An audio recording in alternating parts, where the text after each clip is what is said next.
શિક્ષણની વાત હોય, આરોગ્યની વાત હોય, રોજગારીની વાત હોય, તમામ બાબતોની વાત હોય કે યોજનાઓ હોય, છેવાડાના વ્યક્તિ સુધી પહોંચે એ અમારો ધ્યેય એમણે જોયો અને હાલમાં એમની પૂરી ટીમ સાથે અમારી સાથે જોડાયા છે. ત્યારે પાર્ટીમાં એમનું હું સ્વાગત કરું છું. પાર્ટીમાં એમનું માન સન્માન જળવાય અને આવનારા દિવસોમાં સંગઠનની બાબતો હોય કે તમામ નિર્ણયો નાંદોદ વિધાનસભામાં એમને સાથે રાખીને એમની સહમતિથી લેવાય એની ખાતરી પણ આપું છું. એમના જોડાવાથી આમ આદમી પાર્ટી પરિવાર મજબૂત થયો છે અને અમારો જે ધ્યેય છે લોકોની સેવા કરવાનો, અમે આવનારા દિવસોમાં લોકોની સેવા કરવામાં આ પૂરી ટીમને સાથે રાખીને તત્પર રહીશું.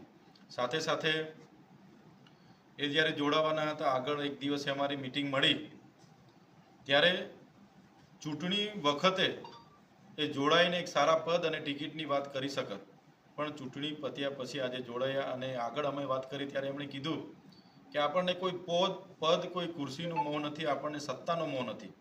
આપણે એટલા માટે તમારી સાથે જોડાઈ રહેલા છે ને એટલા માટે આગળ વધવું છે કે આપણે લોકોની સેવા કરવી છે. સેવાકીય પ્રવૃત્તિ માટે એ આજે જોડાઈ રહ્યા છે. બહુ મોટી વાત છે.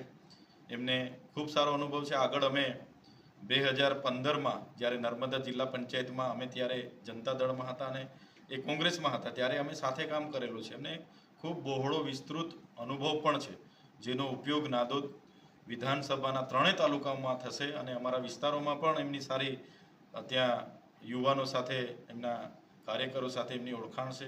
ત્યારે આવનારા દિવસોમાં તમામ વિસ્તારના લોકોને સુચારું આયોજન થાય અને લોકોને સેવાકીય પ્રવૃત્તિ થાય એ દિશામાં અમે સૌ સાથે મળીને આગળ વધીશું. ધન્યવાદ.